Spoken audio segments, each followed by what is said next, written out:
Hello प्यारे बच्चों, आज हम आए हैं एक और नई कहानी के साथ। लेकिन पहले जल्दी से चैनल को कर दें सब्सक्राइब।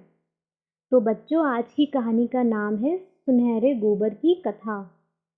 एक समय की बात है, शहर के एक पेड़ पर एक पंछी रहता था। वह पंछी बहुत ही खास था, क्योंकि जब कभी भी वह अपना मल त्यागता था तो वह जमीन में गिरकर सोने का बन जाता था। इस तरह के पंछी के बारे में ना तो कभी किसी ने सुना था और ना ही कभी किसी ने ऐसे पंछी को देखा था।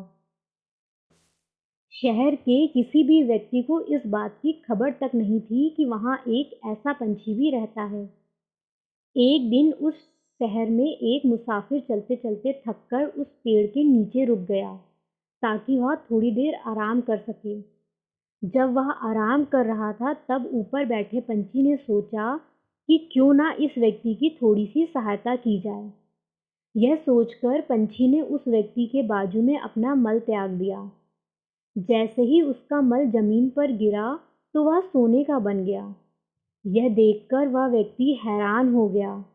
व्यक्ति ने उस सोने को उठाया और उसे लेकर खुश हो गया। अब उसके अंदर की लालच और बढ़ने लगी। ऐसे में वह पंछी को पकड़ना चाहता था। पंछी को पकड़ने के लिए उसने पेड़ पर एक जाल बिछाया और उस आदमी ने पंछी को पकड़ लिया। पंछी को पकड़ने के बाद वह उसे घर ले गया। घर ले जाकर वह इस बात का इंतज़ार करने लगा कि कब वह पंछी अपना मल त्यागेगा और इससे उसे सोना मिलेगा। यह सब सोचते सोचते उसके दिमाग में दूसरा ख्याल आया।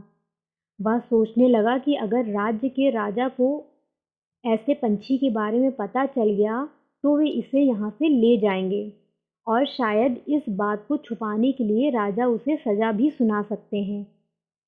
इसी वजह से उस व्यक्ति ने पंछी को ले जाकर राजा के सामने प्रस्तुत कर दिया।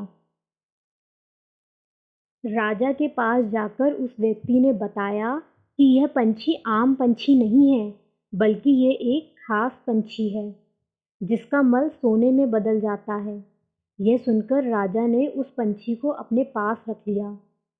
कुछ देर बाद राजा के पास एक मंत्री आया और उसने बोला, महाराज, ये सब बातें बकवास हैं। क्या आपने कभी सुना है कि कोई पंछी सोने का मल त्यागता है?